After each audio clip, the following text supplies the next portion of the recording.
nama saya Fadila Ayu Wardani dengan NIM 2552100041 dari Prodi Manajemen Fakultas Ekonomi. Video ini saya buat untuk tugas pengganti UTS mata kuliah pengantar manajemen. Untuk itu, saya telah melakukan wawancara langsung dengan salah satu pelaku UMKM melihat proses pengambilan keputusan dalam menjalankan bisnis sehari-hari. Agar lebih paham konteksnya, berikut adalah penjelasan singkat mengenai teori pengambilan keputusan sebelum kita masuk ke sesi wawancara. Di dalam ilmu manajemen, setiap pemilik usaha atau manajer pasti dihadapkan pada proses memilih di antara beberapa pilihan. Nah, keputusan yang diambil itu umumnya dibagi menjadi dua jenis. Yang pertama, keputusan terprogram, keputusan yang sifatnya berulang-ulang, rutin, dan sudah ada prosedurnya. Contohnya seperti menentukan kapan harus belanja bahan baku harian atau menetapkan jam buka tutup warung. Yang kedua, keputusan tidak terprogram. Nah, kalau yang ini keputusan unik yang diambil ketika manajer menghadapi masalah baru, tidak terduga, ataupun mendadak. Salah satu contohnya seperti bagaimana cara bertahan ketika harga bahan baku naik. Selain jenis keputusan, seorang manajer juga harus mengambil keputusan di bawah berbagai kondisi. Salah satu yang paling menantang bagi UMKM adalah kondisi ketidakpastian, di mana manajer tidak bisa memprediksi dengan pasti apa yang akan terjadi besok. Contohnya seperti apakah besok hujan ataupun apakah besok kompetitor akan bertambah banyak dan lain-lain. Untuk melihat bagaimana teori-teori tersebut berjalan pada usaha mikro, saya sudah melakukan wawancara langsung dengan Ibu Sulastri, seorang pemilik usaha es dan makanan. Yuk langsung saja kita simak wawancara berikut ini.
Halo Ibu. Halo, Dede. Sebelumnya namanya Ibu siapa? Ibu Sulastri. Oke. Ibu sudah berapa lama untuk jualan di sini? Ibu sudah 8 bulan. 8 bulan usaha merintis nasi coklat. Iya. Dulu kenapa sempat kepikiran untuk membuka usaha ini? Iya, karena kita keluaran X dari karyawan pabrik, sedangkan kita untuk pergi melamar ke pabrik itu sudah efek umur, nggak masuk gitu. Makanya kita merintis usaha gitu di depan kampus universitas ini, Univet. Ibu jualan sendiri atau ada yang bantuin? Ibu ada yang bantuin bapak, kadang anak-anak juga kalau libur sekolah gitu. Ya, cukup membantulah sedikit sebanyak. Oh iya. Ya. Pas awal buka dulu modalnya dari mana Ibu? Alhamdulillah Ibu punya tabungan untuk buat buka modal ini. Jadi modal sendiri gitu. Modal sendiri ya. Kalau belanja bahan-bahan gitu biasanya ada kendala nggak? Ada kendala, bahannya itu harga naik, terus langka dibeli, barangnya langka. Biarpun harga naik, tapi kalau ada barang nggak apa-apa. Sudah harga naik, barangnya nggak ada langka, itu kendalanya. Oke. Terus kan harganya naik kan, Ibu Iya. memilih untuk menaikkan harga jualan atau mengurangi porsi? Ibu pilih mengurangi porsi. Ya. Boleh tahu kenapa? Karena untuk menaikkan harga itu kasihan pada customer-customer kita yang untuk memenuhi kebutuhan yang lain-lain, kebutuhan sekolah misalkan untuk minyak motor gitu. Karena kan kebanyakan mahasiswa yang beli. Iya, mahasiswa. Nah sekarang kan saingan makin banyak. Gimana cara Ibu biar pelanggannya itu nggak pindah? Kita jaga kualitas apa itu dagangan kita agar tetap konsisten dalam rasa, dalam segala hal lah. Ibu jualan ini dipromosin lewat online juga nggak? Iya, Ibu promosiin lewat story WA juga, Facebook. Nah, yang terutama TikTok juga ada. Biasanya yang paling ramai itu apa? Yang beli, yang paling ramai itu nasi cokot. Di kalangan mahasiswa itu kebanyakan nasi cokot. Sebabnya apa? Menunya praktis, ekonomis, dan mengenyangkan lagi. Untuk isiannya pun isian kita berkelas ya. Ada ayam, ada ikan, kan kita nggak punya yang lain, cuma ayam dan ikan saja. Nggak mau nambah topping? Nggak mau nambah topping, nggak ada tenaganya nggak masuk ya. Kayak pernah ada yang komplain nggak dari pelanggan? Nggak ada, setelah akad ini nggak ada yang komplain. Malah yang ada yang, wah enak Bu, enak gitu. Terus target Ibu ke depan buat usaha ini apa? Target Ibu semoga kedepannya lebih lancar dan Ibu lebih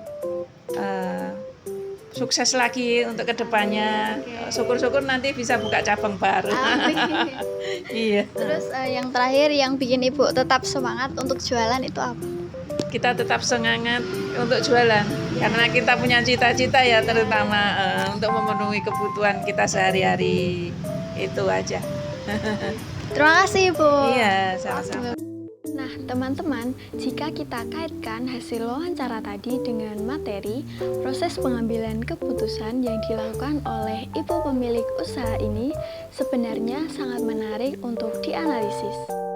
Secara mendasar, kita mempelajari tentang pengambilan keputusan di bawah kondisi ketidakpastian. Realitas ini tercermin jelas pada operasional warung si ibu. Sebagai pelaku UMKM, beliau tidak memiliki data pasti mengenai jumlah pembeli setiap harinya. Ada faktor eksternal seperti fluktuasi harga bahan baku yang tidak bisa diprediksi. Oleh karena itu, keputusan-keputusan kecil yang diambil oleh ibu pemilik usaha setiap harinya dalam mengelola usaha tersebut merupakan contoh nyata dari keputusan tidak terprogram yang mengandalkan intuisi serta pengalaman langsung di lapangan. Kesimpulan yang dapat kita ambil sebagai mahasiswa manajemen bahwa proses pengambilan keputusan di tingkat usaha mikro dituntut serba cepat, adaptif, dan berani mengambil resiko. Secara teoritis, kita sering mempelajari tahapan keputusan yang ideal dan rasional. Realitas bisnis, seorang pengusaha harus mampu mengombinasikan teori tersebut dengan kepekaan situasi. Semoga analisis dan wawancara singkat tadi dapat memberikan gambaran nyata mengenai penerapan teori pengambilan keputusan di dunia UMKM. Terima kasih.